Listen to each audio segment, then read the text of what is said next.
Hello, everybody, and welcome to Arsenal X, Boss Rush's Xbox podcast. I'm your host, Jesse Douglas, and I am here with Mr. Pow himself, Edward Varnell. How's it going, Ed? It's going good. Oh, the behind the scene laughter that we just had. Oh, that was a fun discussion. Yeah. Or hold on, do you call this a Power Ranger suit? Yeah, the Power Rangers. Yeah, from now on, the Pow Block fans will be known as Power Rangers. Hello, everybody. Mr. Pow. Exactly. Or I said also the Blockaneers. The Blockaneers. Yeah, I kind of like the Blockaneers. That's a cool thing. I think the Blockaneers are going to be our sports division. Yeah. I like. Yeah, because Buccaneers, Blockaneers. Yeah. But so how has your weekend been going? Besides a roller coaster of craziness, it's been going good. So today, I cut on my Xbox, and when we get to what we've been playing, I only played like one game actually on Xbox. It was kind of fun with it. So I cut on my Xbox, and I had it sold from Disney. I ended up buying the 4K version, which I gotta rewatch again. I actually fell asleep on it. It kind of felt boring. I watched it after I watched the Monster Hunter movie, which I love. Like that movie is like my movie of the year. So I took it out and just like, okay, I need to watch this later. You know what? Let me see. So I could play Cyberpunk because nothing was in my way to update on my Xbox One. I put it in. It was just like, yeah, okay, game is getting ready. I'm like, okay, cool. This game needs an update. What? I just updated everything on my Xbox. What's going on? That thing said 23.95 gigs. I'm like, okay, I got enough on my terabyte, on my 2 terabyte to handle it. That thing said, oh, it's going to take 8 hours and 36 minutes. I cut my TV off and was just like, I'm going to work. I'm not about to wait no 8 hours to let this thing download. So I get into, I haven't cut on my Xbox because I just got home before we record. I get into it and I'm just like, let me see if my Xbox went to sleep. Yeah. Every time I have updated this system, it was just like, you know what? I'm too tired of doing work. I have put my time in, and it has went to bed on me. So when I wake up, I'm asleep, my Xbox is asleep, my TV is asleep. I'm like, oh, dang it. Yeah. It's like, hey, if you're gonna go to sleep, I'm gonna go to sleep. Yeah, because the Halo Master Chief Collection had to do the update. And then went to sleep after that. It was just like, oh, dang it. So I got to cut it back on. When I cut it on, I go and check the crate to see what all the updates is. And so it probably still have more to do. But I was just like, oh, I hope when I get my Series X, I hope it doesn't do all of this. Because it's like, I've noticed one thing for sure is that my Series X more recently, I think they did something with it, but it downloads way faster than I've had it download before, and I haven't changed my internet speed, so I don't know if maybe some of those restrictions were released from providers, like where during COVID that people were, a lot of places were supposedly throttling internet speeds and stuff, like on Xbox's side, I think, and stuff like that, where they would only allow it to download like for certain things, like it would throttle internet. But I don't know. Yeah, like mine was like I had a 3 or 4 gig thing that I had to download the other day, and it was just going. Like it was just like the bar was jumping really quickly. I'm like, holy crap! I mean, I know that's a smaller download, for right, compared to a lot of other things, but still, like sometimes, like a couple of gigs or whatever of things would still take a little while because it would only reach like like a quarter of my download speed that I'm paying for, but it was hitting like 89 gigabytes per second or something like that, which, wow, has never happened for me. So So yeah, it was going pretty quick, but Cause cause you're getting near replicate, right? I've downloaded like the little indicator that says I own it, but Hmm. which I need to check that again because every once in a while when you complete things or do things in those your Microsoft the rewards Hmm. stuff, like sometimes it won't always check off that you did something in a thing to finish a punch card, because Yeah. one of the things in there is if you buy it you get 6,000 points, Uh, which is equivalent to about $5 or $6 yeah. worth of points. Okay. So That is true. technically I'm saving like $5 basically off of the game because I can turn those points around for a $5 gift card. Good card.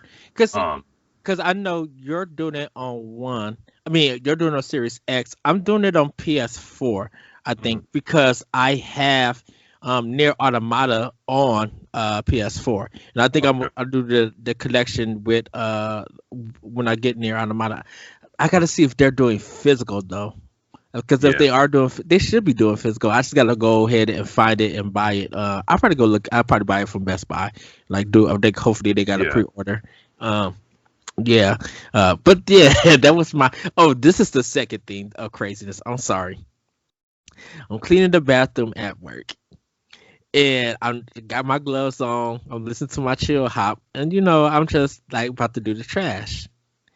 I scoot the trash bin into another trash bag, and out comes some compressed shorts, like biker shorts, with some gloves, and I'm just like, what in the world is this? Like, it's Someone actual. shit themselves. Exactly, because it was a brown spot that was dry. I'm like, wait, what in the world is it? And I don't know when it got there because we didn't Yeah. have no bikers in our store or anything. Yeah. Who in the heck took their pants off to throw their drawers into the whatever it is, and then put their pants on and then walked out? Like, what? Yeah. I People was yeah, just people do that kind of stuff. and Dude, I've had weirder, okay? uh When I worked at the Appleton YMCA, men's locker room, not the boys' locker room, huh. men's locker room, and I was in cleaning one of the bathroom stalls, and there's a freaking pair of girls' panties like on on the ground.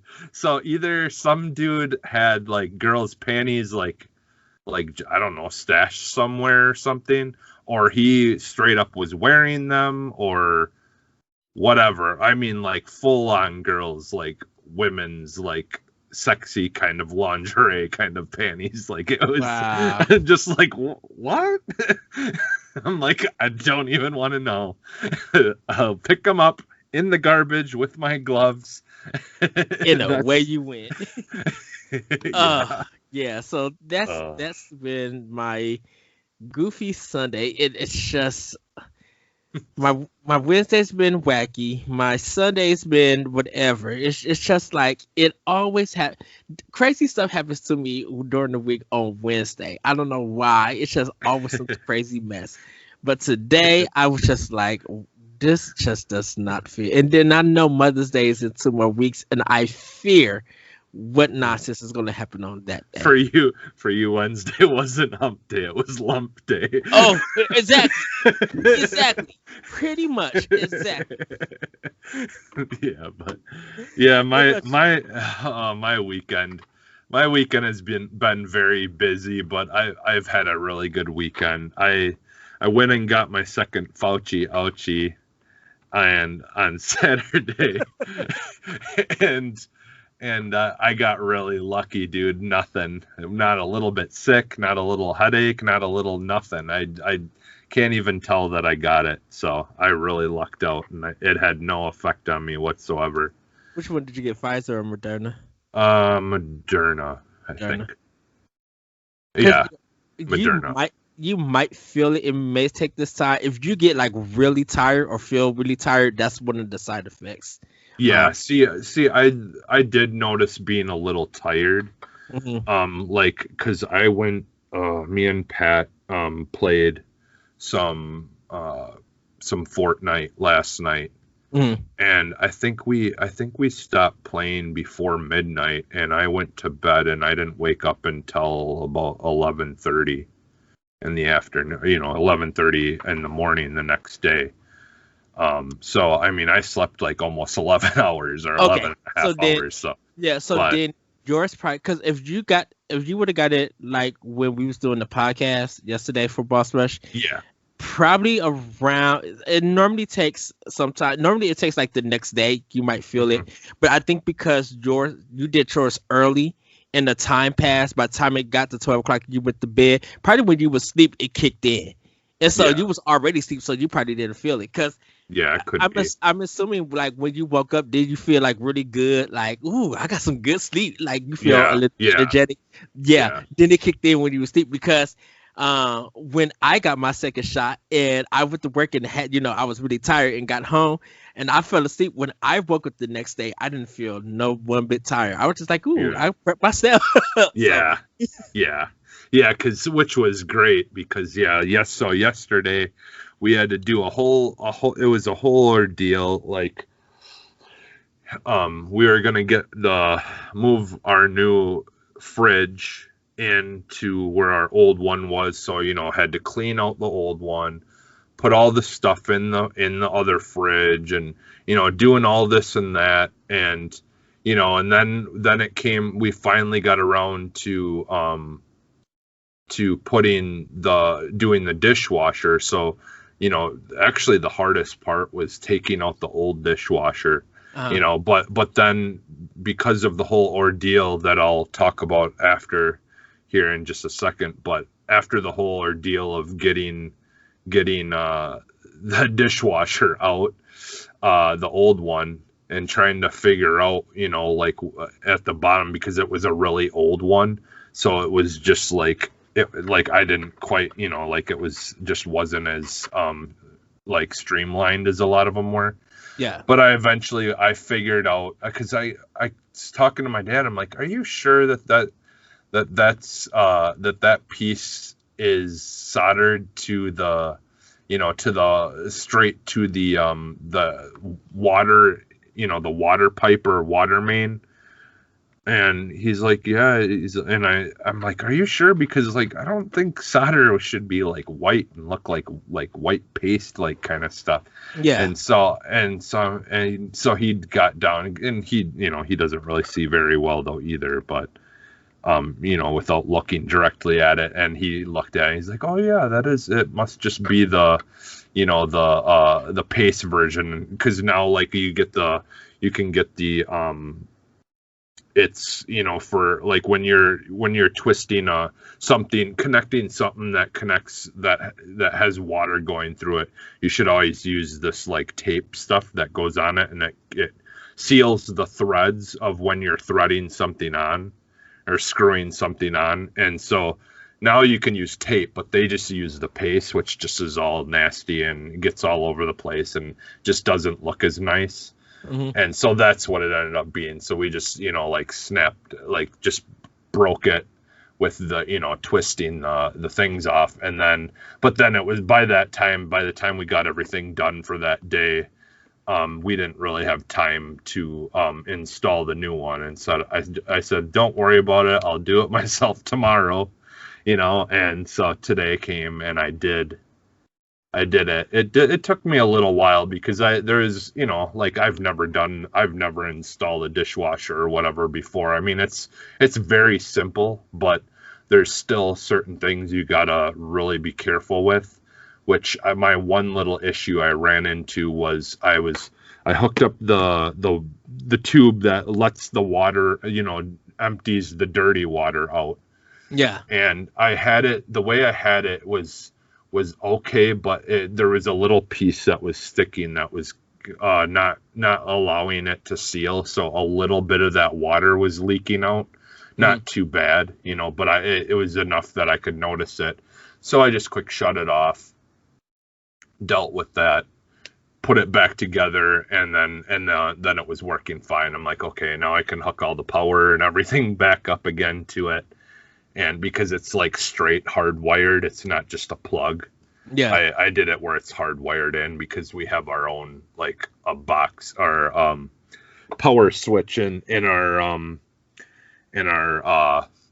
power box just for that. So, and I think you're supposed to have it that way anyway. So I got that done today, and it works nice. It looks good, and everything. I'm like, oh, nice. But the only thing we ran into is one of the easiest things to install you'd think would be a refrigerator.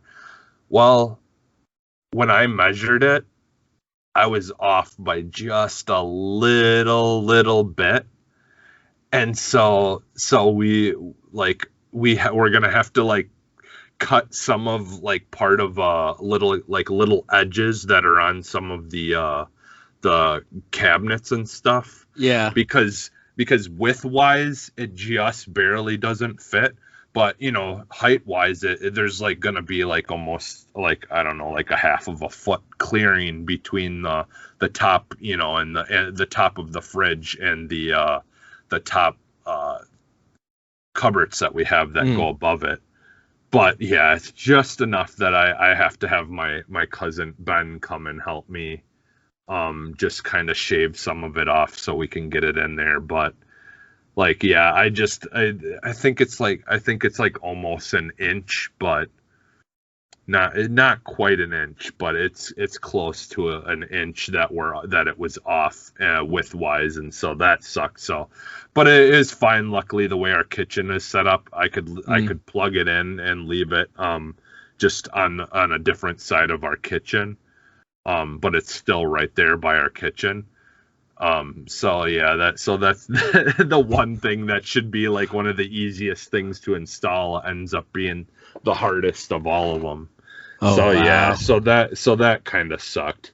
But I was like, whatever. We got the dishwasher, the microwave and the stove done. So all we have left is that fridge. So I'm like, I'll call it good. I'll call that a win. We got. I did most of those things myself. My mom did help me with the microwave, because you've got to have someone kind of holding it while the other person is drilling into the top to anchor it in and all those kinds of things.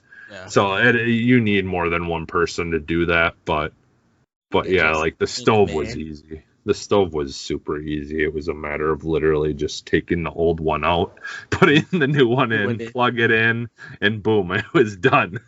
So, that was the handyman around the house. Yeah, I don't get many chances to do that kind of stuff, but when I do, it's always a pain in the ass, and it always ends up being way harder than you think it's going to be.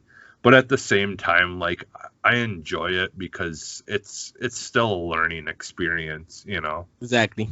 So it's, now I know how everything is connected inside the dishwasher. So if I ever need to take it out, it's just going to be like, oh, zip, zip, zip, zip, zip, and it's done.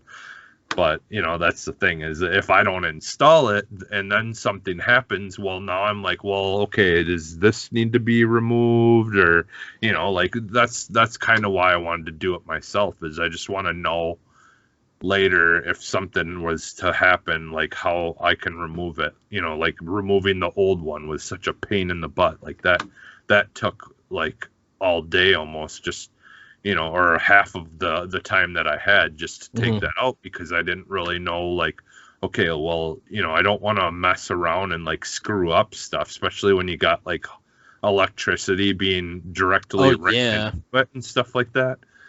So I mean, I know to turn the power and stuff off, but still, like you don't know how it's put in there, so you don't really know like where to start or what's going to be the easiest way. But I mean, once you start looking at things, once I started looking at it as figuring stuff out. But yeah, so that was my that's what I was playing this week. Although I did get to play because we'll jump into that. I'll just kind of say mine because I didn't play a whole lot either. But Okay. I played a little Minecraft Dungeons, and that game is still a lot of fun. I really like that game. I think it's a really good game. I need to return to it on Switch. I beat the first board, but I think I need to do the rest of the dungeons. Yeah, it's a good game, and I played some of the dungeons where you can up the difficulty. Mhm. Like basically, you had I think like 3 or 4 different levels of difficulty that you could pick, Mhm. and if you play it, they're events though. So like if you play them, once you beat it, you can't play it again. Like so it's one of those like where if you want to get really good loot, then you can play it at a harder difficulty. Now if you don't finish it, you die and it's game over. Mhm. And you can't finish it. Then you can play it again until you beat it. But once you beat it, you can no longer play it again. So it's more of like an event thing, but that was really fun. Like that game's awesome. Like I really like it because it's been a long time since I've really sat and played like a game like Diablo and stuff. Mhm. Because I played Diablo 2 back in the day, like when it first came out. But yeah, it's kind of like a Diablo light kind of game, like my kind of speed of those games. Not saying that I don't like, the way Diablos and stuff are, but it's just a little bit more chill, like I can just kind of relax and just play it and have fun and not worry too much. It's a very good game for just kind of chilling and playing stuff. I think we'll probably get more DLC at E3. Mhm. I think Microsoft's because I think it's only been like one DLC pack that they released. I think there's maybe more, but Then well, I think there's been some free updates and stuff to it, but I think I think it's only maybe been one DLC pack, but they have did stuff like added like events and things like that are constantly making it new, feel different and new. Yeah, because I'm amazed that they're putting a lot more content and work into Sea of Thieves and not Minecraft Dungeons. So it's kind of just kind of weird. Yeah, I think part of it maybe too is like the people working on Sea of Thieves, I feel like they enjoy that game just as much as adding to it. And so like they enjoy playing that game themselves, and so they're like probably like whenever they come up with ideas, they're like, oh, what if we did this or added this, and I think they just straight out love that game that they made and love playing it and just can't get enough of like trying to improve and add things to it. Because that game like it's so underappreciated in my opinion. Like I mean they do get a lot of credit from people. I do hear a lot of people talk a lot of great things about it now, way more than when it first came out, but still like the amount of work they put into that game is just phenomenal. Like it's completely a different game now. Because I think there's more stuff that they're coming out with. I thought I had saw at some point too that they might be adding more stuff soon to that again. So yeah, it's crazy. Yeah. Well, for me, the only game that I actually played on Xbox was Metal Slug 3. I just like, you know what, let me give this a try. Because I have a HDR TV, the frame rate was a little bit faster, it was a little bit smoother. For this, because this is the 360 version. I'm like, oh, this is weird. Okay, I see that, and I think that's why I was waiting for Cyberpunk to finish, to put it in just to see how it is like with the new update and everything. But I didn't get a chance, so I think I'm gonna play. I'm actually gonna try. I'm actually gonna go ahead and work on Dead Space. Because I got the digital version for Dead Space 1 and 2. Okay. I think I got the digital version for all 3 games. and I just need to, or no, I think I got physical for Dead Space 3. But I Okay. need to get through 1 and I need to get through 2, and then jump into 3. Because I picked up also Dark Void, which was I think that was I think that's Games will Go for this month. That's the Jetpack Capcom game, and I heard bad things about it, so I want to see Okay. what it's about and everything, and give it a try. Yeah, like I said, I am going to get back into a lot of Xbox stuff. I know the Resident Evil Village demo is on PlayStation and not Xbox yet. I think it's going to be coming a little bit later for Xbox. Uh, but I actually thought that because I don't know if you watched the Resident Evil showcase or anything. Yeah, I did. It was actually, I really enjoyed that. Yeah. I liked the way they did it, where they played like a little like while they were doing the countdown trailers, they kind of were, or while they were doing the countdown for the actual thing to start, were showing like trailers for other games and stuff like that. Yeah, I thought that was kind of neat. Yeah, because Ghosts and Goblins Resurrection is coming to Xbox and PlayStation. Yeah, which is awesome. Yeah, I guess it was I guess it was a time exclusive. And Capcom didn't say nothing about it, because I even messaged LeBron. I'm like, "Hey, Ghosts and Goblins coming to PlayStation and Xbox and stuff." He was like, "I knew it. I actually thought that it was just Switch exclusive. But didn't know that it was time. I don't know what the date is, so it may be because it came. I think it came out in November. Yeah, October. I don't remember now, because it had to be towards the end of the year. Yeah. Was it this? No. I think it's November. Okay. Well, actually, because I think it's probably was a 6 months exclusive, and they just now got the time to announce it. Because Capcom really didn't say nothing about it. I'm assuming that if it doesn't drop this month or May, I'm assuming it's dropping in June.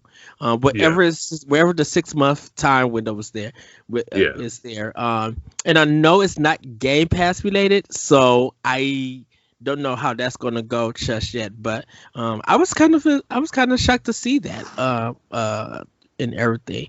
But yeah. Sorry that I jumped out to Resident Evil because I was waiting for the demo to drop for Xbox because I think I'm gonna play it there. And I will probably, me and you probably will be talking about it in the future. That's gonna be so weird.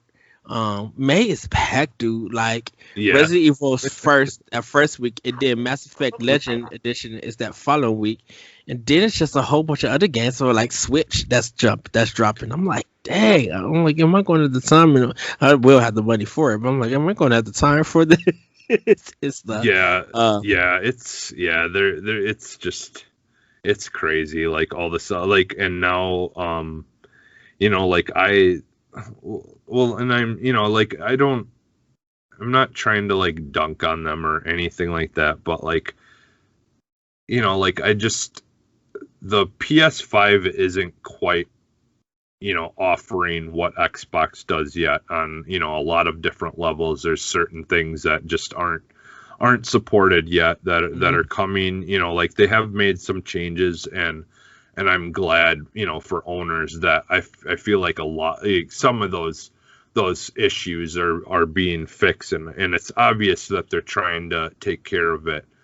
But like, I've really, really wanted to get a Quest 2, Oculus Quest. Just because I like the idea of, and especially not like getting to try it a few times, because my nephew, has one, and that while he was living here, I got to try it a couple of times, and I tried it during Christmas time. And man, like, like for just a standalone headset where you don't need a computer, you don't need nothing, you can just put it on your head like you're listening to music and play. Like, it works awesome, and like things look good, it ran good and all that stuff. But then during that Resident Evil thing when they announced the Resident Evil 4 VR, I was just like, dude, I would love to play it that No, way. you see, and I'm going to get on you. You don't get to play Resident Evil 4 on VR because you don't like Resident Evil 4, and all the hate is crap that you gave it. Yeah, because of the controls. Because now I'll actually be able to, like, with good controls. Look, I forgot to bust your bubble about that. I'm like, wait a minute. You don't like Resident Evil 4.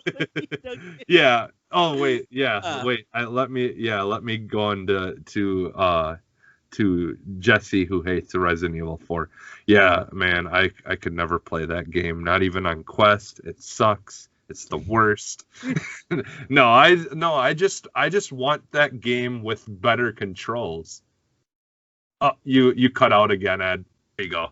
Yeah, sorry about that, my mixer. I had to bust your bubble about Resident Evil 4 because I was like, wait, you don't like this game. How you gonna try to play it on VR? But if the controls are good on VR and you like it, that's fine. Yeah, because see the ultimately that's the only reason I overplayed my dislike for that game always just because I knew it would get you going. Let's be honest, but no, But when we was talking about it first, I thought that was cool. I was just like, yes, yeah. Jesse's gonna get it. And did it just hit me? I'm like, wait a minute, he don't like this game. No, the only thing I don't like about that game was the controls. They were just out of date. That's why I said if they ever remade that game and like made it with modern day like graphics and controls, I would absolutely be all for that game. Like I would be like right there the second it came out. I would want to play it because, you know, like story wise and everything, I didn't think I was going to like it when it first came out. Because, you know, like I've said before, I've kind of always been one of those, like once they started being crazy people, I didn't really like it just because to me Resident Evil was zombies and, you know, mutants, and that's it, like for me. And so like when they announced that it was going to be crazy people, and I just was like, I don't know that I'm really going to want to play this because to me this isn't Resident Evil, you know. And so you know, and then I did eventually, you know, just to prove to you that I would do it, I ended up playing it, and I didn't mind the story at all. Like it actually was pretty decent. But yeah, the controls were really hard to get used to just because, you know, like I'm just so used to newer modern controls. And I think that was the thing about it. And I think that's why that game was like kind of the birth for over the shoulder shooters like Gears and stuff like that. You know, a lot of those games, a lot of third party action games and stuff, they took that over the shoulder movement from Resident Evil, and I think Capcom was just like, okay, we got a new story, we got new controls, and don't forget that was a game that they redid 4 times to get that thing right. I think they was just like, we got to try to see what fits us and what can still keep that Resident Evil spirit and stuff. And now that it's changed and stuff, that control scheme, probably as outdated it is, I think it's still fitting because some people have been playing Resident Evil 4 for a bit and just like, okay, we understand it. I think if Resident Evil 9 went back to like Resident Evil 5 was like, it was like kind of action packed and linear, I think the Gears of War kind of controls would fit it and everything. Yeah, and to tie this all back to Xbox. Yes. The reason I brought this up is because I'm, you know, this may be pie in the sky, but I'm still 90% certain that this E3 we are going to get the announcement that the Series X will support the Oculus Quest, like that like there will be games that will come out for Xbox that will have, you know, like Resident Evil 8, where there'll be VR versions of that game that if you have an Oculus Quest 2, one of the best selling right now, like biggest selling VR headsets that a lot of people have been buying, will be able to you'll be able to play the VR version. So like if you, let's say you buy Resident Evil 8 for Xbox, and if you want to play the VR version and you have a Oculus Quest, that you'll be able to play it, through there. Like it will, because there is that partner that with Microsoft and Facebook owns Oculus, so they're they're working with Oculus, is working with Microsoft for something else as well that I don't really know a whole lot about, but it's something to do on like tech wise, and so I don't know. To me it just makes sense that it will be something that will be offered eventually. Yeah. But I think it would be cool if like you could, because with the way the Oculus Quest works is you can play standalone without a PC, but you can also hook it into your PC and then play games off of your PC in VR mode through, with your PC running the games. And so you can get better performance or whatever, so it's basically works the same then that way as the PSVR works with the PlayStation. I think that is a possibility of it happens. I think what I'm worried about is just the community backlash to be like, why is Microsoft putting in all of this efforts to VR games and not stuff for their first party? That would probably be the argument that I worried about. That I hope that it doesn't happen. But if they could get Oculus on Oculus to on Series X, because they're definitely Series X is powerful, it should be able to run it. I think compatibility, because I do think of, because they have said that they, like they've been a little bit more vague about VR more recently, that they haven't said that it's not an option, that it's never going to be an option this time around. They've said that it's like that it's something in the back of their minds, but so they haven't said that it's not going to happen. And some people have done some digging with the Series X, like internals and like data files and all that kind of stuff, and they supposedly have found stuff that exists inside the Series X that deals with VR support that's hidden away in it, supposedly. Now I don't know how credible, but I mean, to me, that's not something that someone's just going to make up for fun. Like, those people are usually that community that does digging, trying to, uncover stuff. They're usually pretty legit in the stuff that they find, like hidden files and patent type stuff and all that. I want to say it was on a patent side that there was some sort of patent or some sort of information about the Series X that had included some kind of VR like support, something. Like what it is, well, exactly we won't know until they want us to know. But yeah, so I don't know, like, there's just there's, like I said, there's that relationship there already with Facebook, and they're doing a lot of stuff on the back end for support of having those kinds of the Oculus and all that their products being able to work with Microsoft with Windows and stuff like that already. So to say that it's not something that they could easily figure out and solve for the Series X is completely like that's just not the case. They can easily do it. So I don't know. It's part, me saying that is part hope and hoping, and part just like looking at the things that are going on, in the background, and just the fact that Sony, made it seem like that they weren't going to be doing VR again this time around, but then all of a sudden changing their minds on that. Yes. And saying, oh no, we're doing it now. And, like, I don't know. It just, like, I just think it would be great if we could see both consoles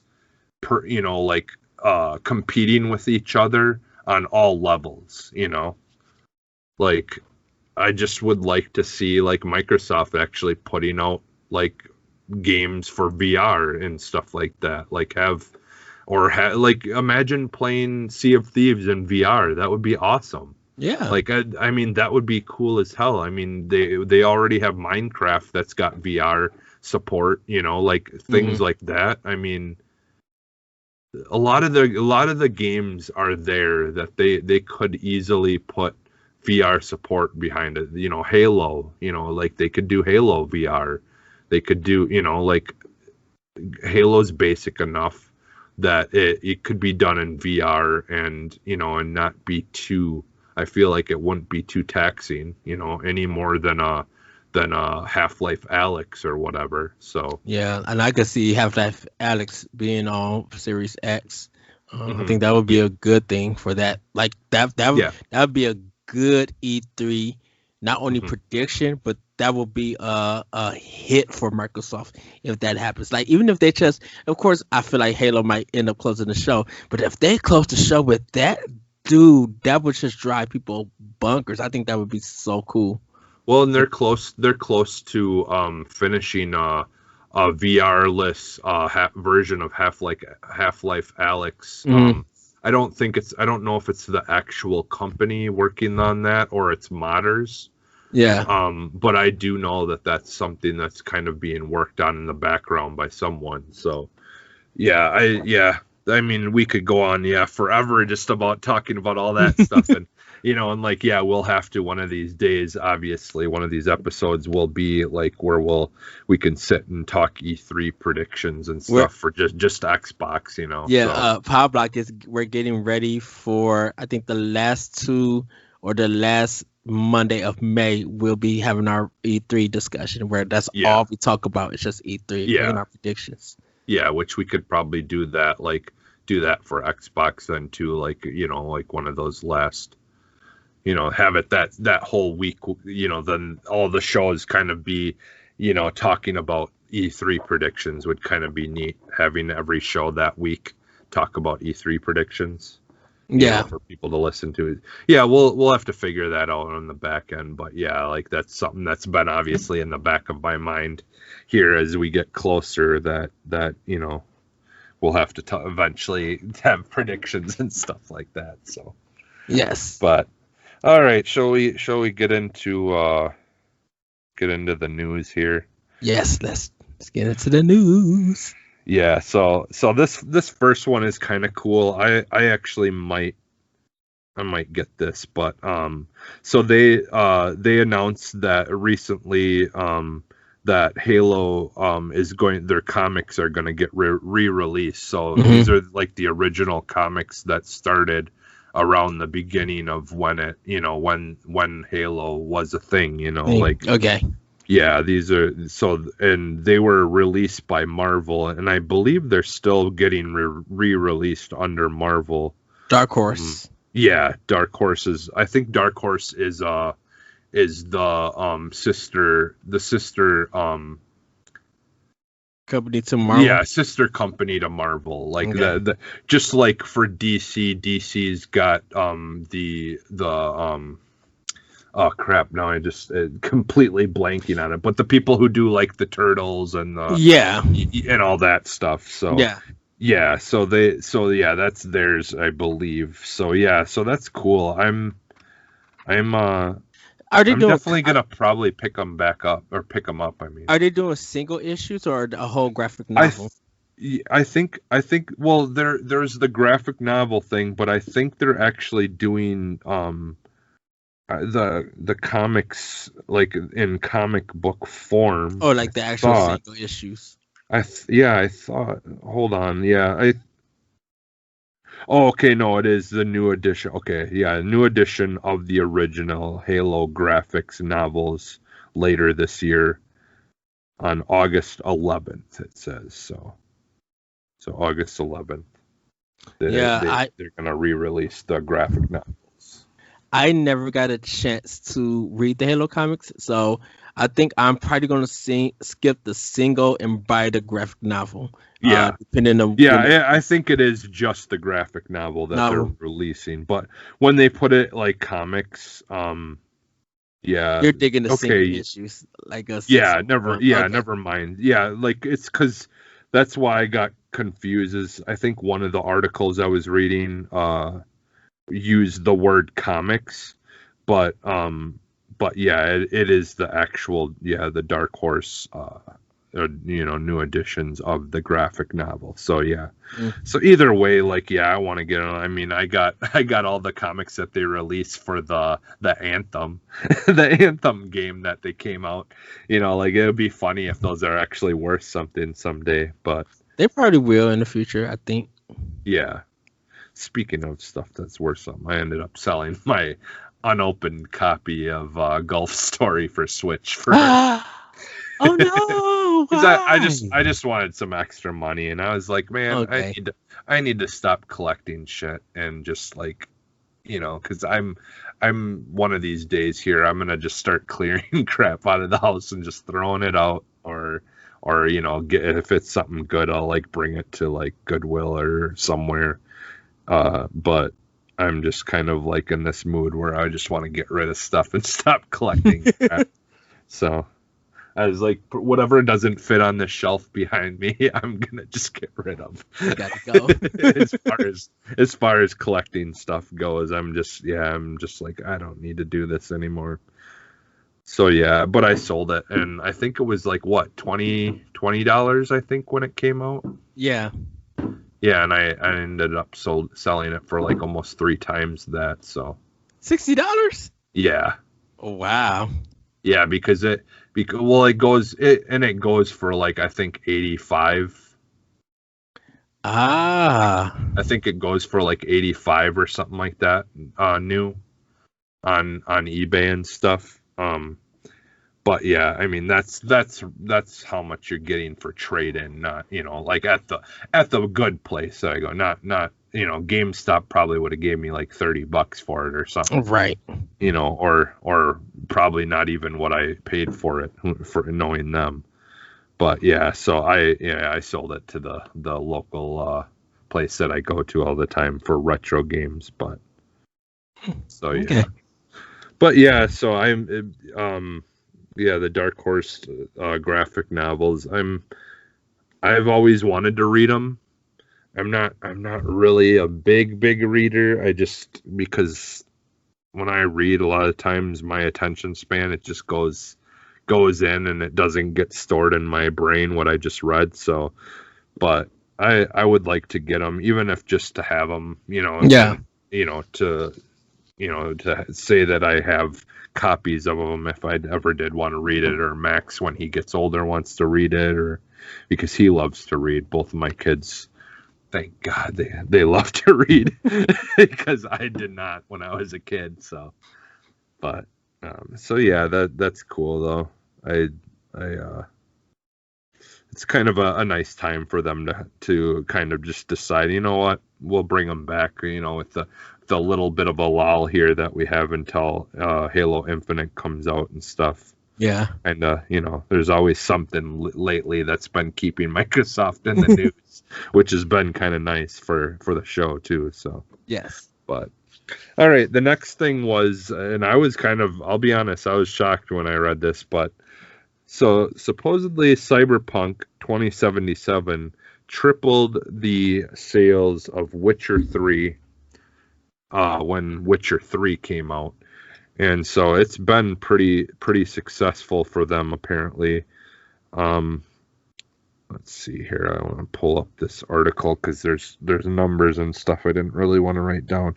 Okay, so yeah, so it said that that it earned them that that Cyberpunk earned them $562 million in sales revenue, more than double those of 2015 when The Witcher 3 Wild Hunt debuted. So, yeah. So it's Cyberpunk, like sales wise, and was a pretty good for them. Yeah, and the net profit that they got from it was $303 million. Yeah. So triple what Witcher 3 earned them in 2015. So I mean, like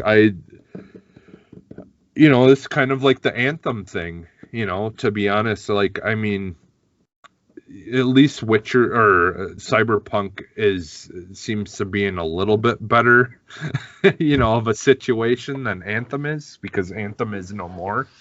But, I mean, the thing is they do seem like they're at least trying to fix issues and trying to make that game better.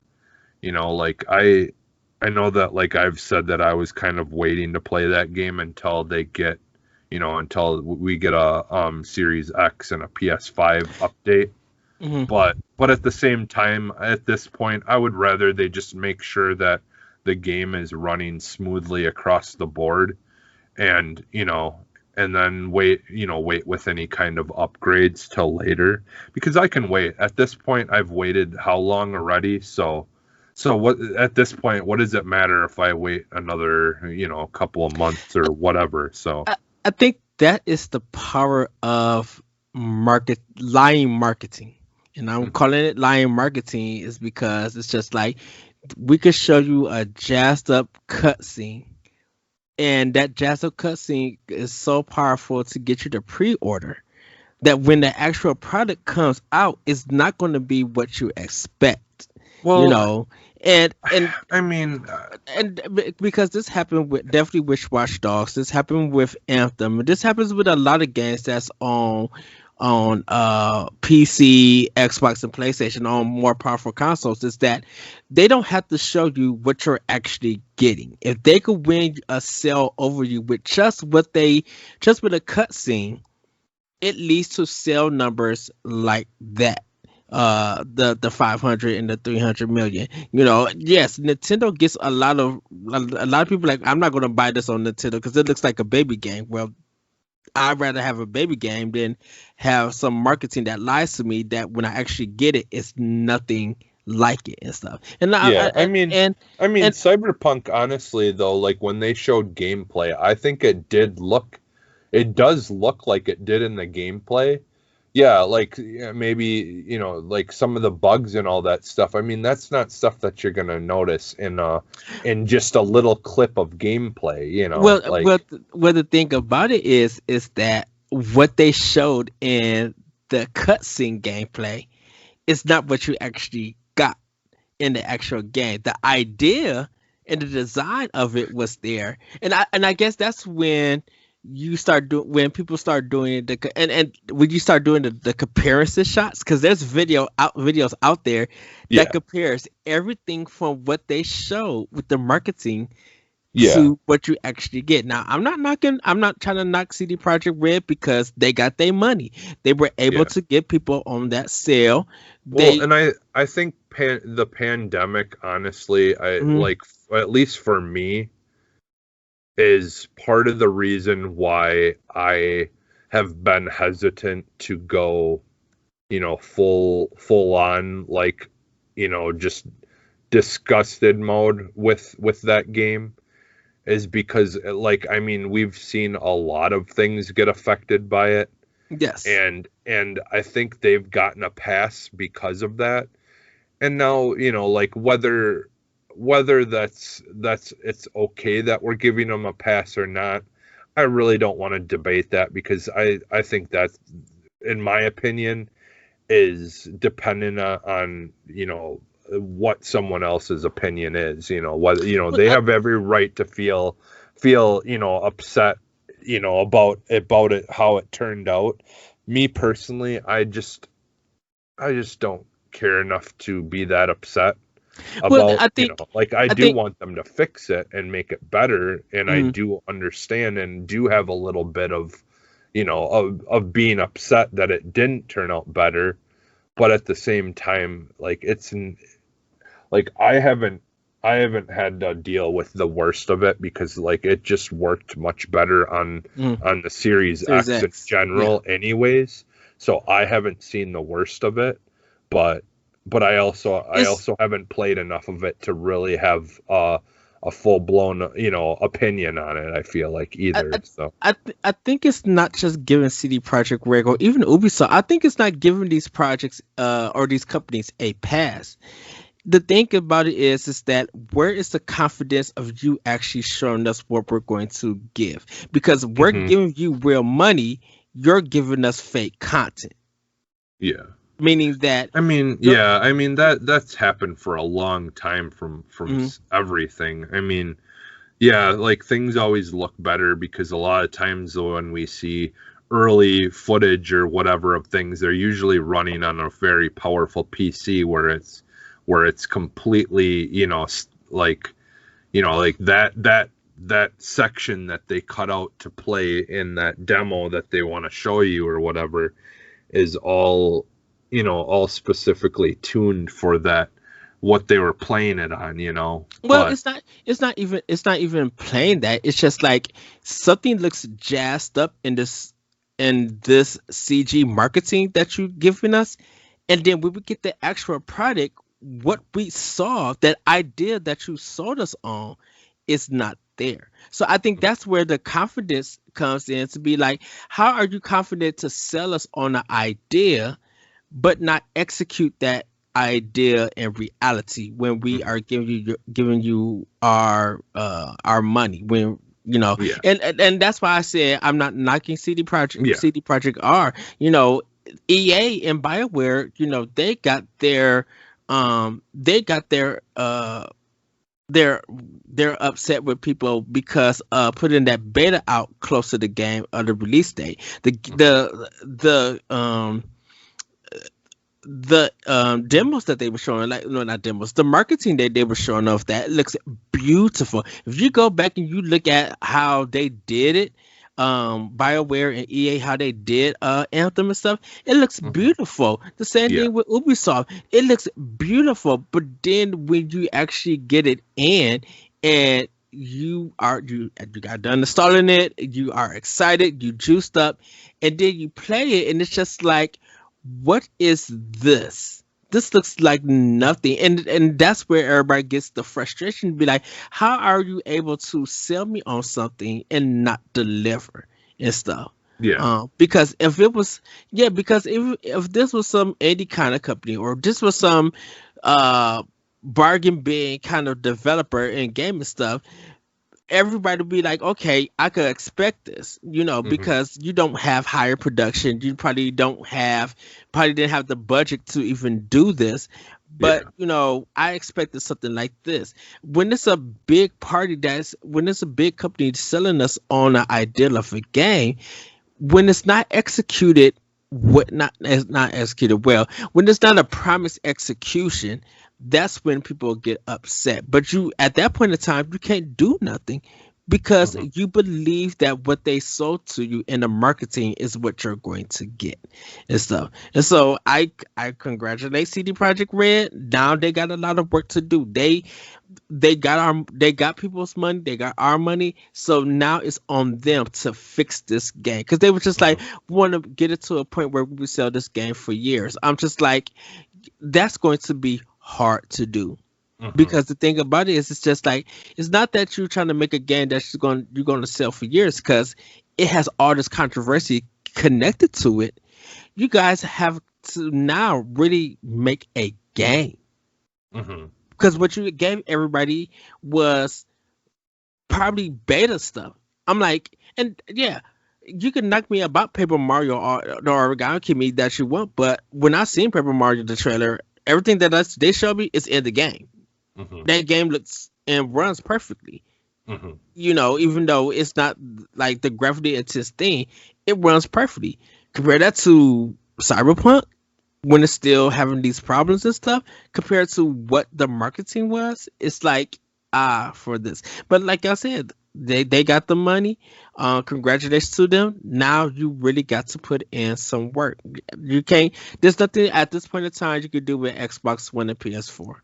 That the systems are not powerful to handle their engine and their ideas. You now got to make Series X and PlayStation 5 and PC. You got to make them the best that they want to be. And they're probably going to be working on this game for another 3 years to get it to where it needs to be.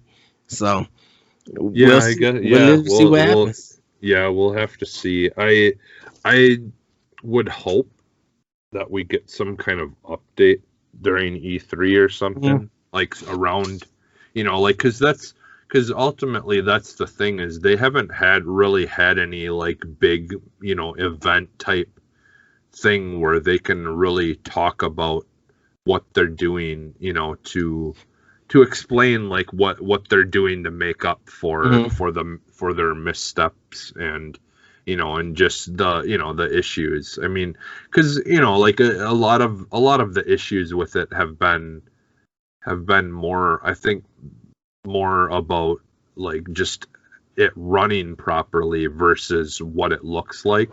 Yes. Like I think it's been more along those lines, because honestly, like from what I've played of it and what I've seen, like for that to be an Xbox One version of it that we were seeing, it still looks really good. It still looks, it is a good looking game. It may not be perfectly, like pictures next to one another of what they showed us and what you play like visually, but it still is a really good looking game. And that's still the earlier version. That's without, any kind of Series X, enhancements or any of that kind of stuff. So like I honestly, like in that department, it was what I expect with most games. I don't expect them to look perfect compared to like what we see, because yeah, like you said, a lot of it is about hype and trying to, like make their vision look as good as they possibly can for people to really, take it in. Because I do think sometimes if people, like if it's a certain art style is shown a certain way, it will turn a lot of people off, or there's certain things about it. So I think if they can stay close to that idea, but if they would have actually had something that worked, I don't think people would really care as much whether it didn't look exactly like what they showed us.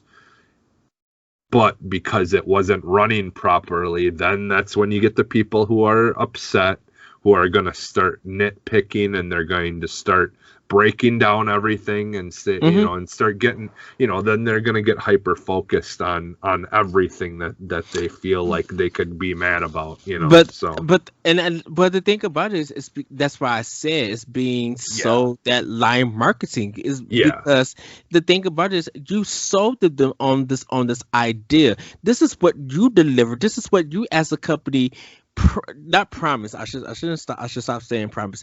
This is what you deliver, and you was hoping to sell people on pre-orders that, hey, this is going to be the grand adventure that you're going to get. And the moment that you're not showing anything running on a particular system, that's when everybody feels like, yes, I have the right to be an ire and complain and say all of this because I paid for this. You sold me on something that you was hoping for me to do. I fulfilled that thing, and in return, I didn't get that same reward. People feel like there should have been an equal exchange. If I'm paying for a high quality product that you was able to show me at a presentation, you should be delivering me a high quality product that I get. So that I could be like, what they showed me is what I got. And I'm glad that I paid for it. It shouldn't be that I can't believe I was duped into getting this stuff and it's not together. Yeah. And like to wrap this up, I do think one thing that that we've seen more and more that's come out of these kind of things that have happened is people aren't as quick to pre-order stuff anymore because of this. And to be honest, I mean, like that is kind of damaging to the company, like more so places like GameStop, but they also aren't getting that data of how many copies they think they're going to sell of a game before it comes out. Like on the data side, there's a lot that's to be shown for now, because less people want to pre-order stuff. So and I think that's what I kind of like. I think with Microsoft, if they lean more into pre-orders and stuff, and Mhm. we're gonna get to the next topic, pre-order stuff. We was talking about like the bonus point, the points that you get for buying the game digitally and Yeah. stuff. Like Microsoft, they reward you with bonus points. Nintendo does the same thing. You Mhm. get points for every time you buy a game on there, and Mhm. even when that happens, that's a great thing. There's something that should be rewarded for people who are pre-ordering stuff.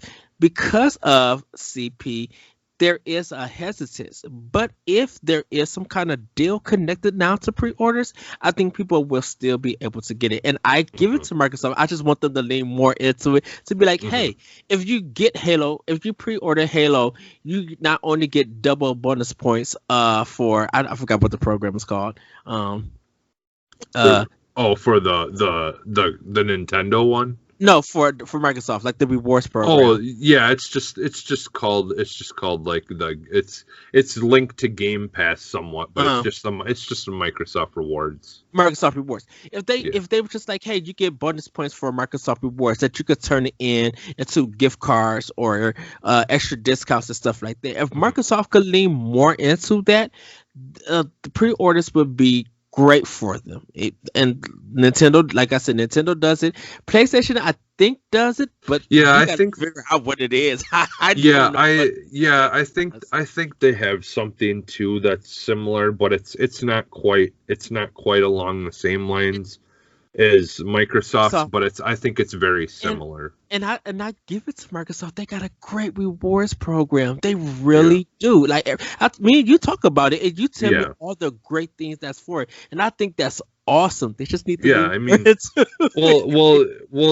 and it's like they like any like almost anything that's tied to them can Hmm. get you rewards. I mean, just using Bing, all you've got Get to you do is just search on Bing, and you'll get like points for points. searching on Bing. You know, Yeah, like and just opening Game Pass app on your phone will get you points and getting um like doing different things in the Game Pass app. Then you hmm also have where if you all you got to do is like sometimes they'll do where all you got to do is play 3 games on Game Pass and boom, you get 10 points, just for playing, a game on Game Pass. And that's all awesome. those, so every time all you got to do is just be active basically in Hmm. their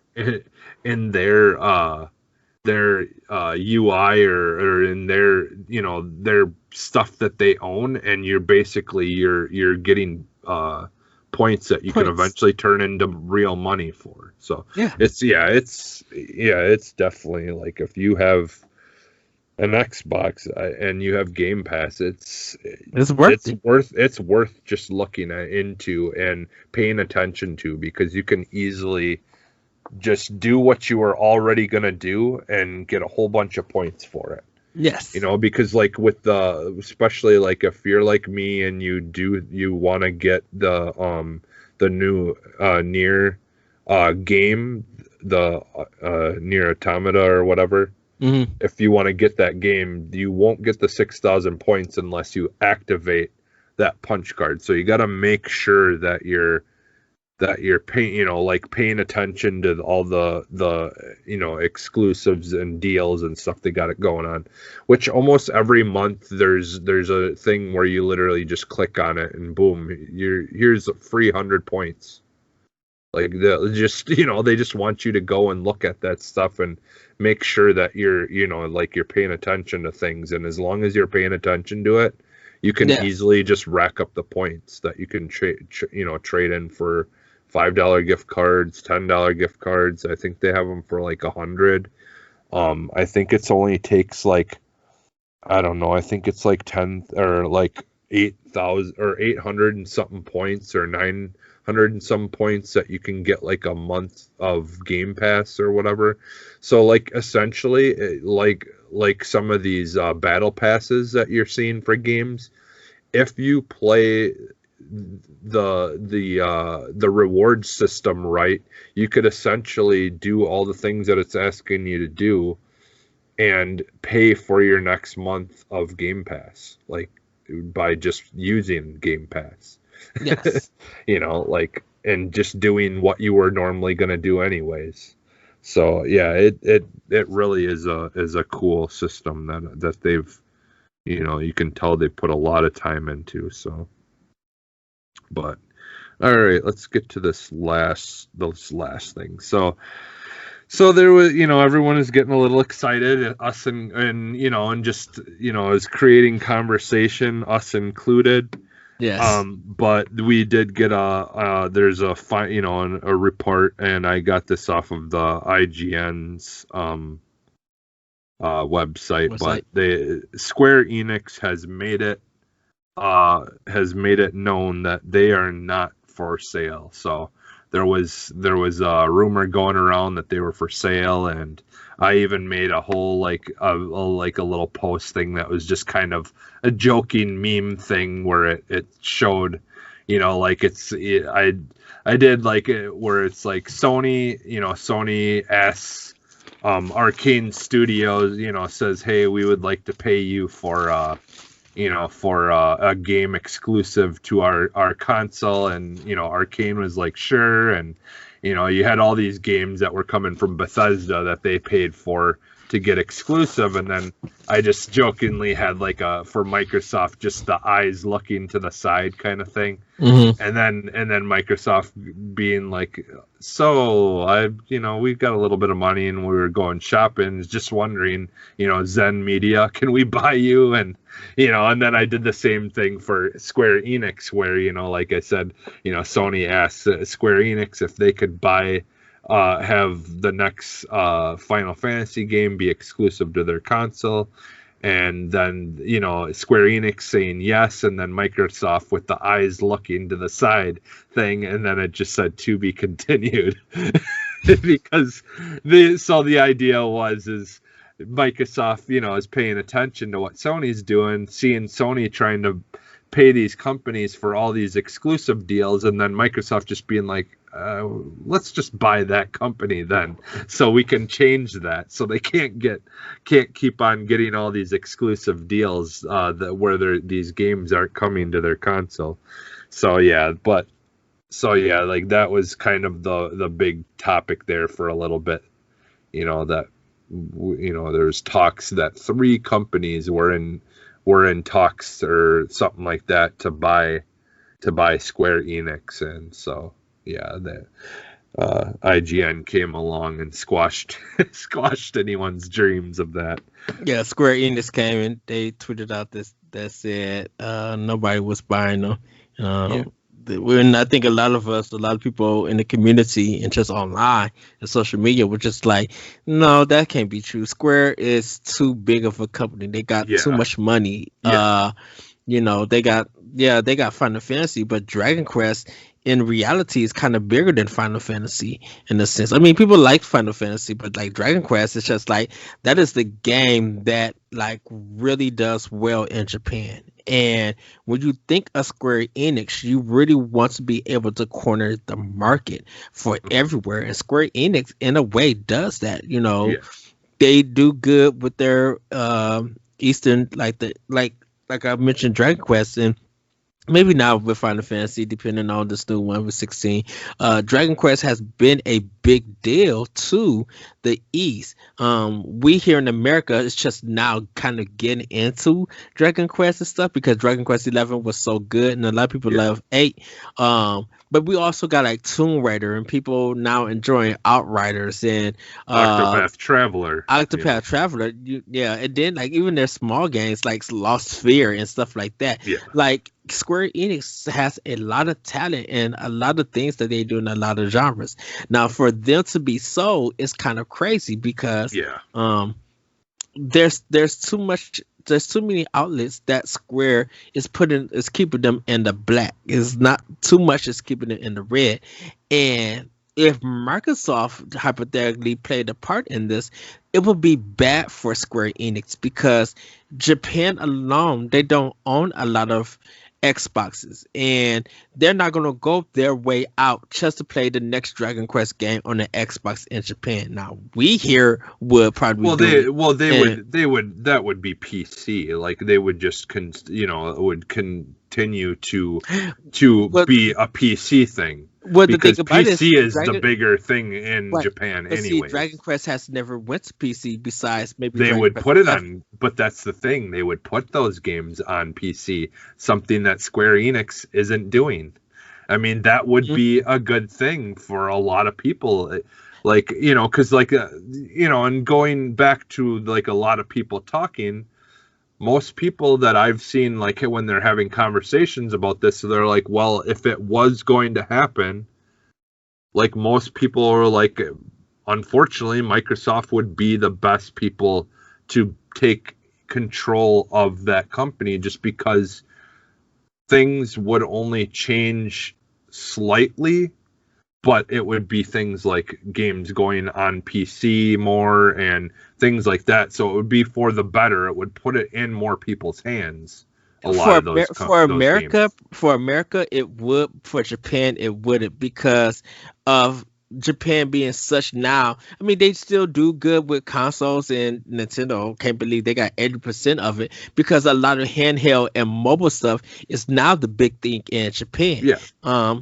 PC, maybe China with MMOs and stuff like that. I really need to look up the PC scene in Japan. Hopefully it's still very big dominant. enough. It's dominant. I mean, that's mostly like, if people that want to game there like hardcore are going to play it on PCs, that like that's why even PS4s, PS5s, none of that stuff like even sells big there, because if they want a game, they want to play on PCs there, and it's either PCs or nothing, like for them, or and then obviously when it comes to more games that have a handheld version, then they're gonna do that. And that's why I said the mobile and handheld thing, and I'm trying to keep Nintendo out of it. It's just that with Microsoft, if they had acquired Square Enix, and like I said, hypothetical, it may sound good, but it would be like you're going to actually kill Square. I think Microsoft would kill Square Enix. I know you'll disagree with it, and everybody says that's the thing. They wouldn't make them do anything differently. It would still be Square Enix. But the thing, like, it's like what we're seeing with Bethesda. Like they're still publishing their own stuff. They're which is good for Bethesda, because Bethesda is a big Western company. I'm talking about the East. I'm talking about the problem that Microsoft hasn't solved with in the East. When it comes to Square Enix, you're really thinking of Japan. I mean, of course, yes, America plays a part, but for the East, Microsoft has a problem. They got to get that system. Yes, PC and Windows 10 and Steam, and I don't know what platform they actually do play games on when it comes to PC. But I'm like, for console wise, with Series X, when the 3DS is still, that's not in production, is still beating your high powered system on a monthly basis, that is a problem. And if they can get people to buy games though through PC, they don't care about how consoles do in Japan. That's the thing with Square Enix. Square Enix will have to get into the PC business. Which they do have games on PC. Yeah, they do, but all those games come a little bit later after the console release. So hypothetically, just once again another hypothetical, if Microsoft buys Square Enix, and we're just talking about Japan, we're not talking about America at all. They buy Square Enix and they got them for Japan. All deals with Nintendo is done with all their games. All games with PlayStation is done. So now it's all only on Microsoft console. They're not forcing Square Enix to do the PC, because right now the only thing PC wise that's important to Square is Final Fantasy 14. That's the only PC thing that really matters to Square Enix at this time. What is Microsoft going to do to a country or a continent that refuses to play games on your console. Not even talking about PC. I'm talking about your console that people are refusing.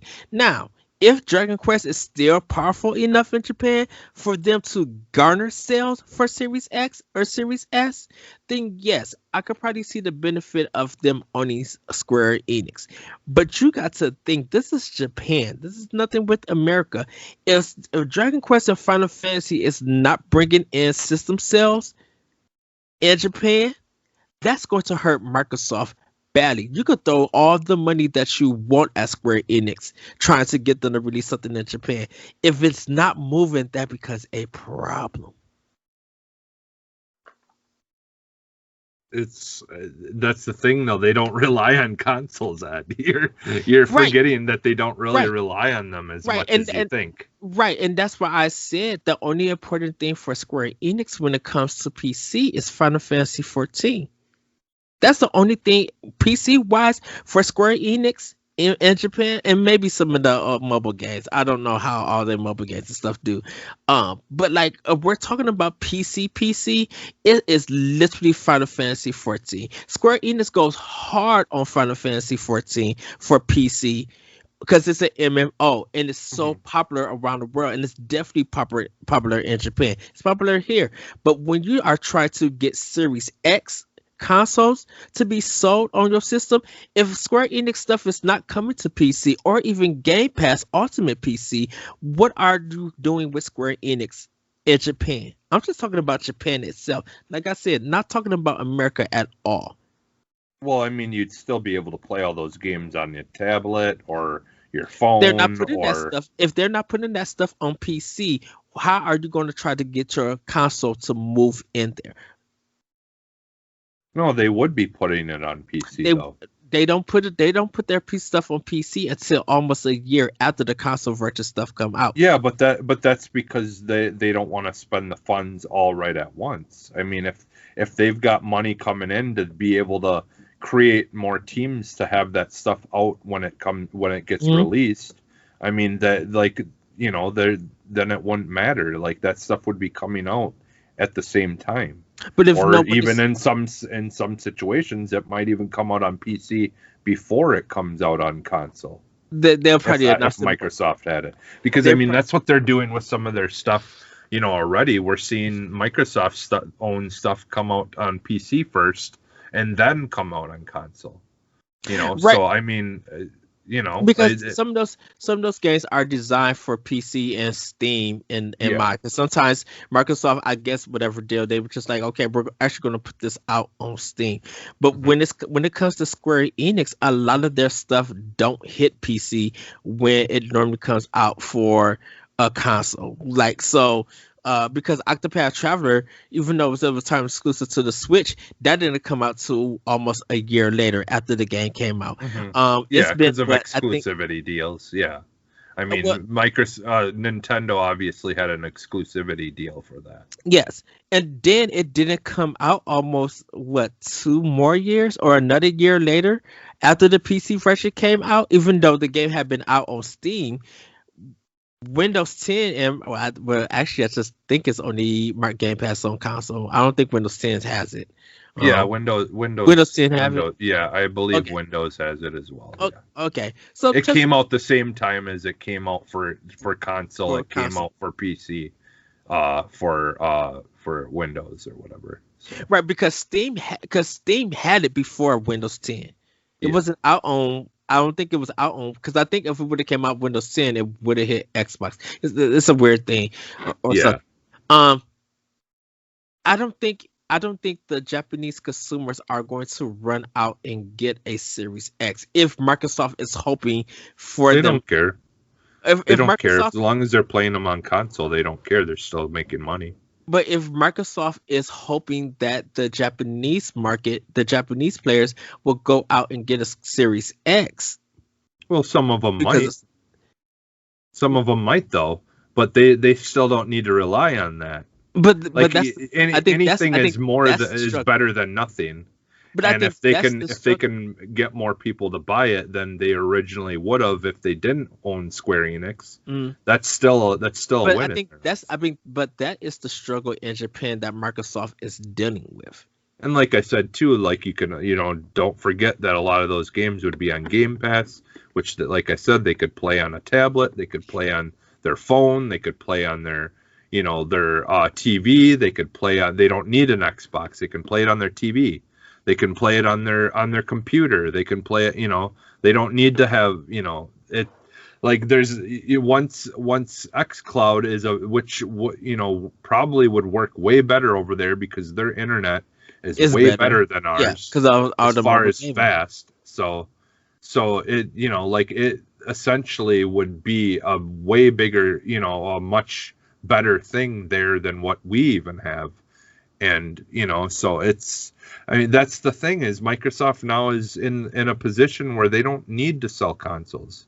There's going to be like so many different avenues that you can play their games without even having to spend $600 for a big thing. But you got to think about Japan is not doing all of that. Japan has a lot. They would play on phones because they're playing PUBG and stuff on their phones and stuff Yeah, like that. They're not playing it on and a console.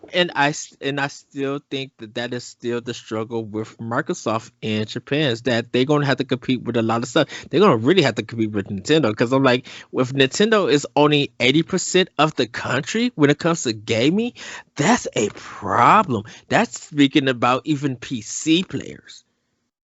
So that's going to mean like PC, mobile, whatever. If Nintendo is only 80% of it, Microsoft got some work to do to sell Game Pass Ultimate.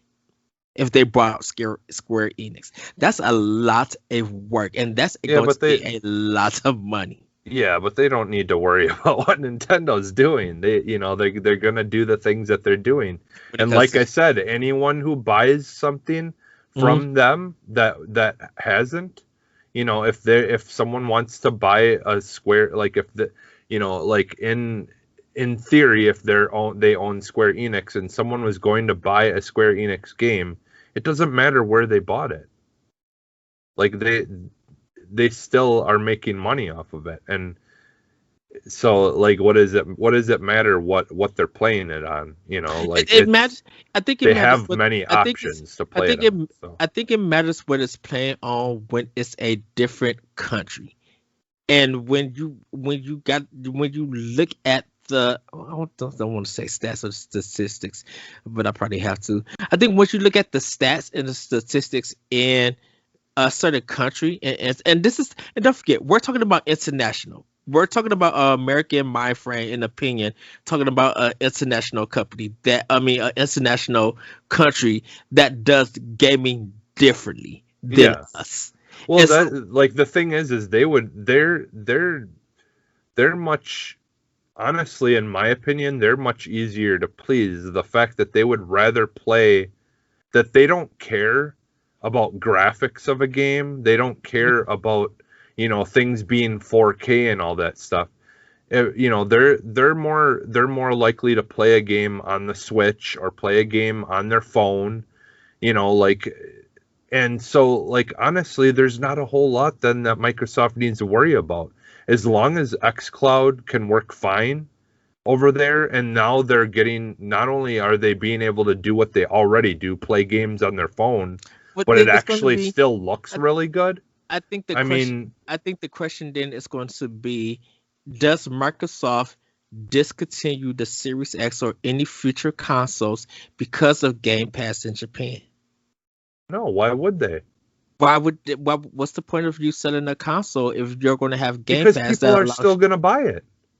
But that's the thing about it. Why would you need to sell a console if using your reasoning that they're going to play it on PC? Because not everyone wants to play it on those things. Right, but I'm about to say, if they could play it on PC, if they could play it on mobile, if they could play it on their phones, if they could play it on their TV using their phone app and all of this, if they could use all of this. Yep. What is the purpose of Microsoft putting Series X in stores? Series S in Because stores there's people in that don't Japan. want to play. Because there's people there that don't want to play on a PC. They don't want to play on their phone. They don't want to play on their just a TV. They But want to if have that the is, physical thing there so they can actually download the game and not stream it.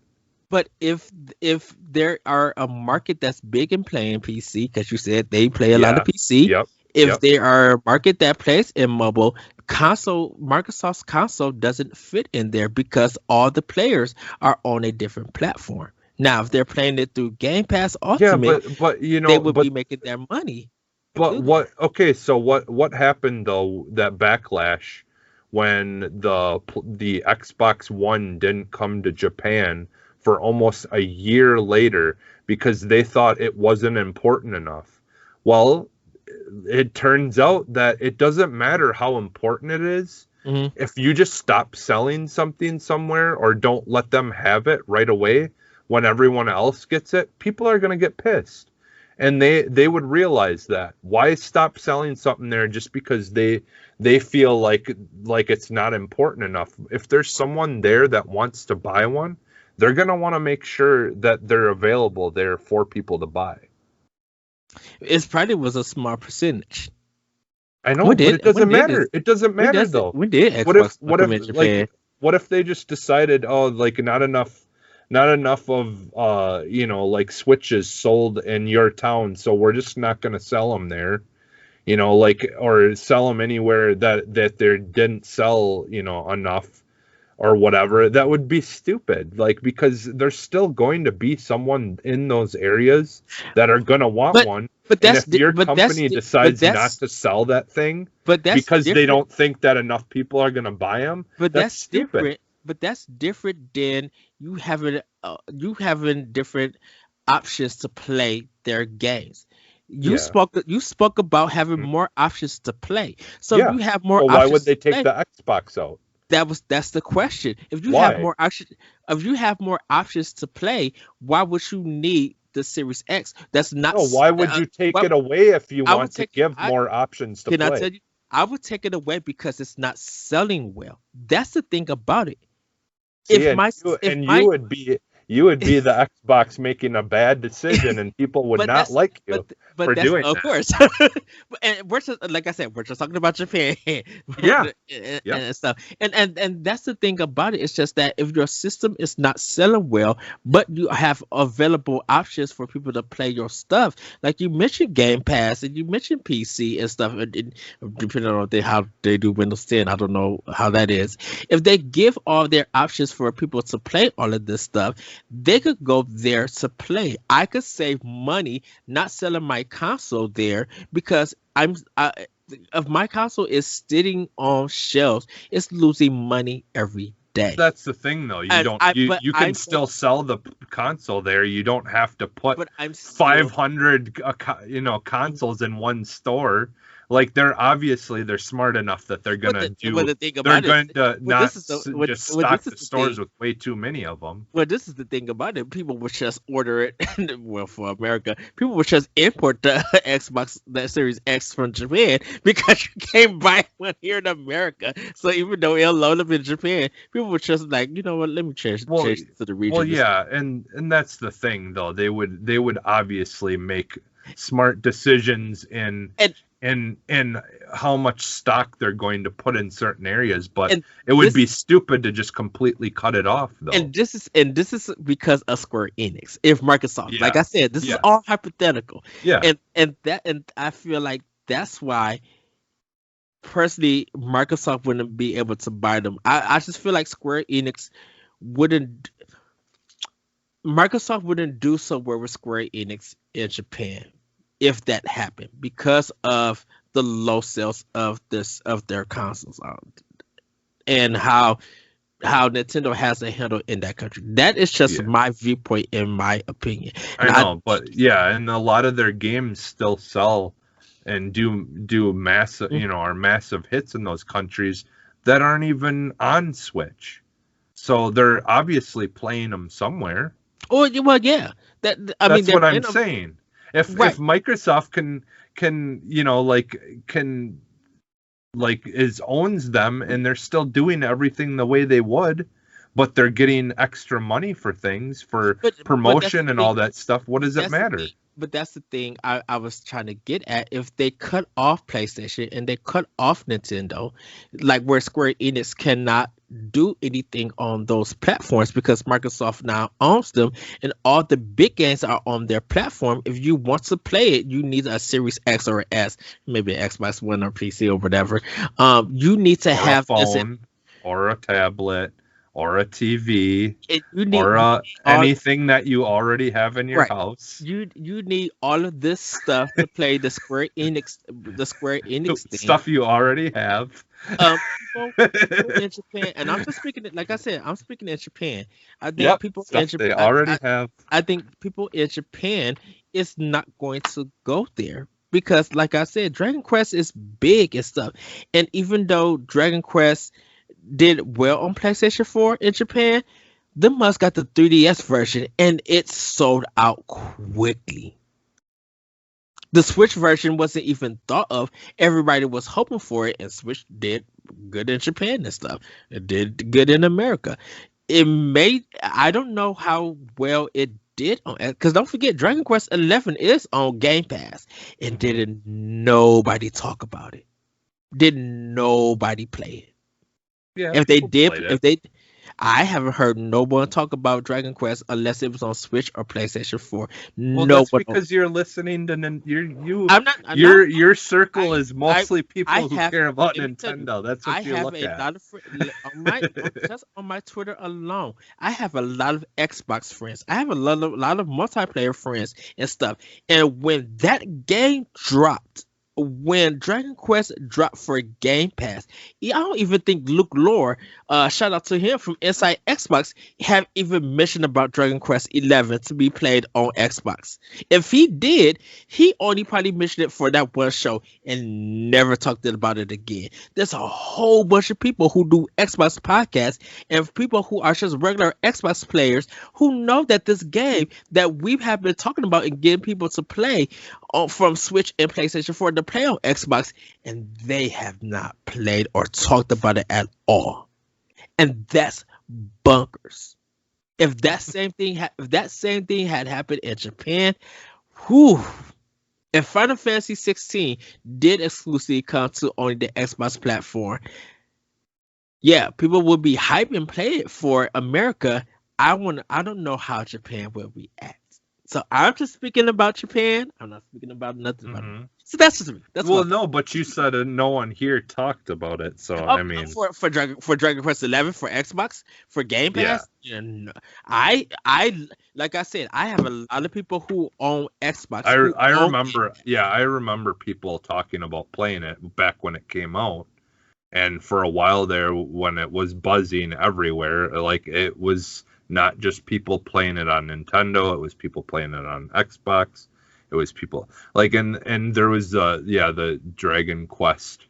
Yeah, the Dragon Quest game, and then there was the demo that I remember people talking about that was also available on Xbox. Mm-hmm. So I mean, like all leading up to it, I was hearing people talk about playing it on there.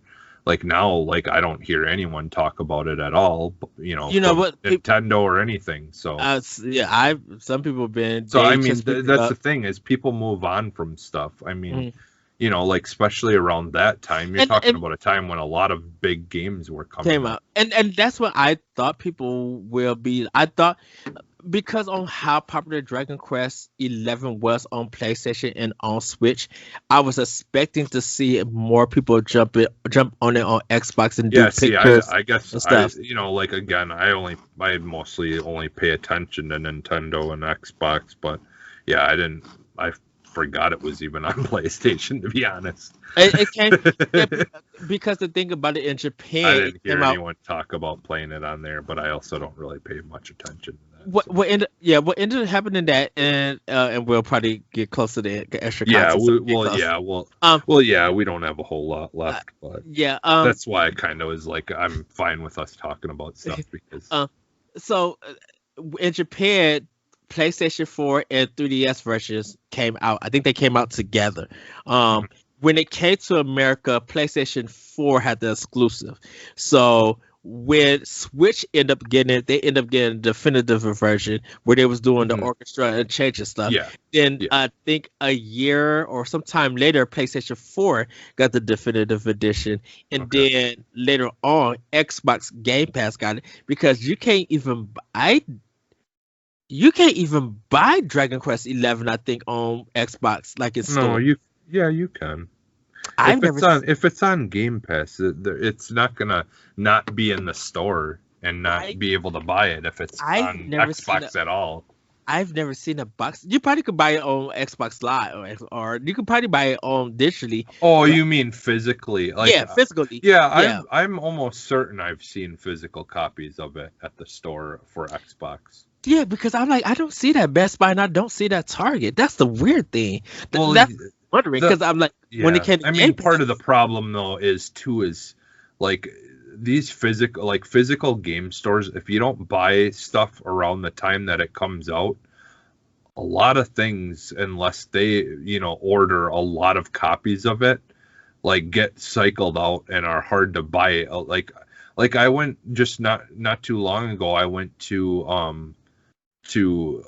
our Best Buy that's open because one of our Best Buys closed on my side of town, and I went to the other one, which is a bigger one.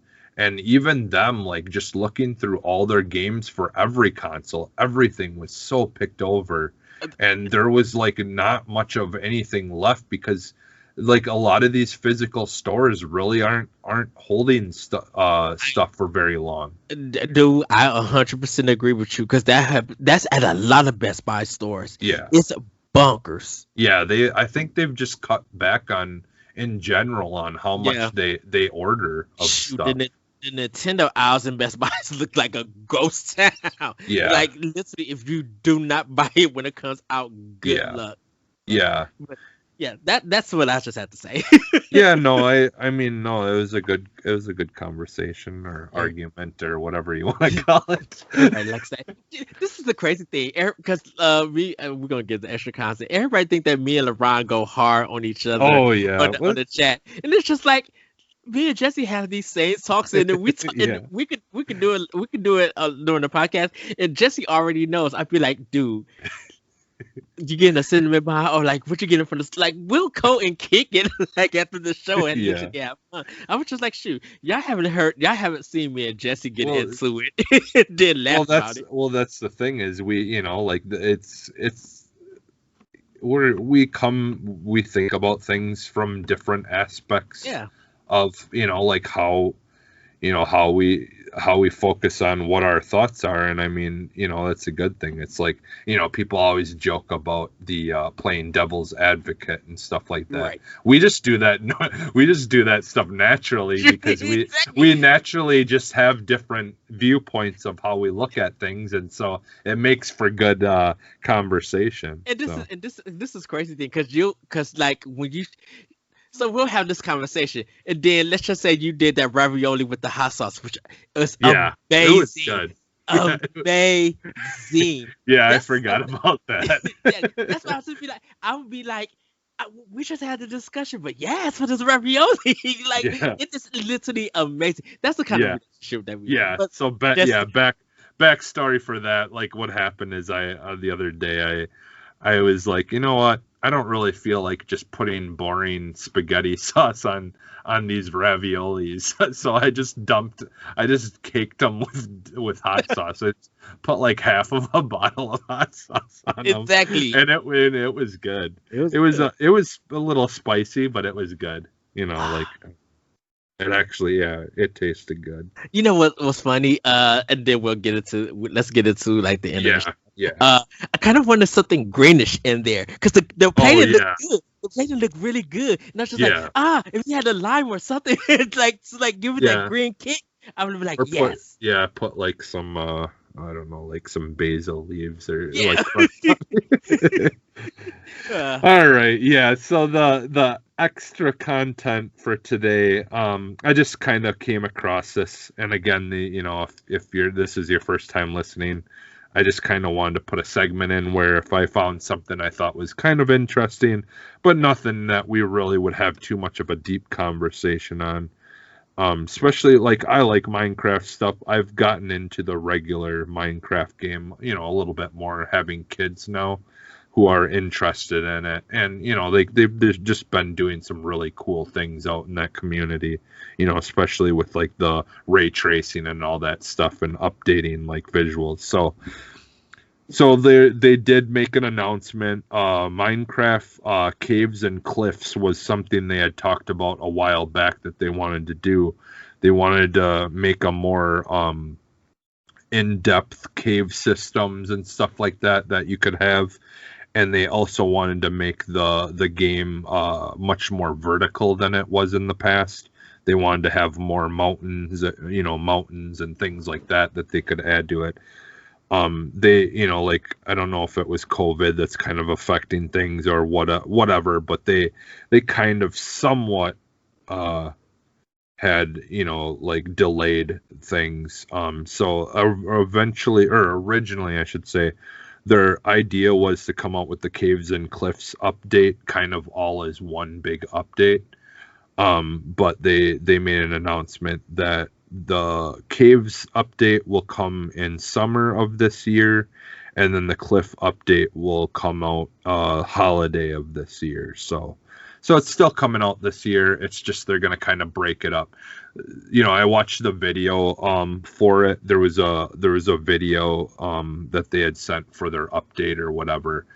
Some people that that worked for that company, and they said that like this is gonna dramatically, I guess, like really change the game and how it works, like vertically and stuff like that. They said it's bringing a lot more verticality, I think is what the word that I'm looking for, to the game, and I guess it's a pretty big update from what they make it sound like. So yeah, that should be interesting. I do remember a while back when they talked about this originally, kind of trying to, as they've been talking about updating things and making things better and stuff like that. All I could think is, dude, like it would be so fun, like if someone, let's say, like made like the cave like cave levels and stuff from like Tomb Raider games or something, or like like remade like stuff like that. Because I think honestly, I think one of the main reasons that I love Tomb Raider so much is because like I love like when settings are like in caves and stuff like that. One of my favorite movies is The Descent. Like I love The Goonies, which almost that whole entire movie takes place, in caves and stuff, them trying to make their way to finding this hidden treasure that's underground. I think I just love like caves and stuff. And I, like, as a kid, we got to go in some caves and do some like where you took a ladder literally into a man-made hole into the ground that takes you down deep into caves, where it's completely pitch black, except for whatever we brought down for lighting. And we got to go and do that, and it was so much fun always. Like I just loved that kind of setting. So for me, like I'm kind of excited to see like all the changes they make for making cave stuff. Because I mean, you can kind of technically make caves and stuff in it already now, but I'm just curious to see what exactly this update's gonna do. Sorry, to make it look even better and stuff like that. So yeah, that should be interesting, and that's basically all I had for extra content. So Ed, we'll do plugs. So where can we find you, Ed, or Mr. Pop? You guys can find me on Twitter at that retro code. You can check out Nintendo Power Black on Mondays, 7:30 to 8:30 p.m. live sometimes. And you can check the recorded show at 7 o'clock on our YouTube page and at Boss Rush Games. Also check out that we're still looking to add writers on our volunteer team at Boss Rush Network. If you're passionate about games and enjoy writing, you can send at David Lasby, that's DavidLasby, a message, or you can email us at opportunities@brg@gmail.com. That's capital OPPORTUNITIES capital AT capital BRG at capital B, capital R, capital G at gmail.com to apply. We want to hear from you guys. We got a lot of great content and a lot of writers on our team, and we want to have you guys come along and join us and help us write some fantastic stories that you can find at bossrichgames.com. So yeah, I'll just plug that. All right. Yeah, and you can find me almost everywhere as Phantom NXS. And also go check out the Console Gaming Cruise podcast. Yes. They do a great podcast over there, and EXP Cast as well. That like I've been like this week at work, like one of the radio show I listen to has been off because some of the members got COVID, and so they haven't been doing the show. And so I'm like, ooh, well, this kind of frees up 8 hours, 4 hours a day. And so I've been getting a chance to listen to like a lot of the great podcasts that have kind of joined us, joined our network, and that we're kind of trying to help out and help hopefully get more people to come check them out. So yeah, definitely go check out those. That would be our second class, I believe. Like if you go on bossrushgames.com, yeah, you should be able to find a lot of those other podcasts there. But yeah, them in particular, I was kind of listening to them, and I'm gonna check out some of the other ones I think this week. So I'll have more. But yeah, there's some good conversations on those podcasts too. So definitely go check out them and all the guys over there at Boss Rush Entertainment as well. Yes. The LAN Party and Rope Talk and all those good shows. So it's definitely a lot of fun. I love when I get a chance to listen to some of the what everyone else is doing, because I don't like a lot of times I don't even make it on Boss Rush the podcasts and stuff. So it gives me a chance to let other people just kind of take a seat and and get a chance to hear some new voices and stuff like that. So yes. So it's been a lot of fun, and and I'm really glad, and I hope people are getting to check some of these other shows out, because they're working hard as well over there and deserve it. So yes. So so we'll throw up the X because we're going to exit. Bye everybody.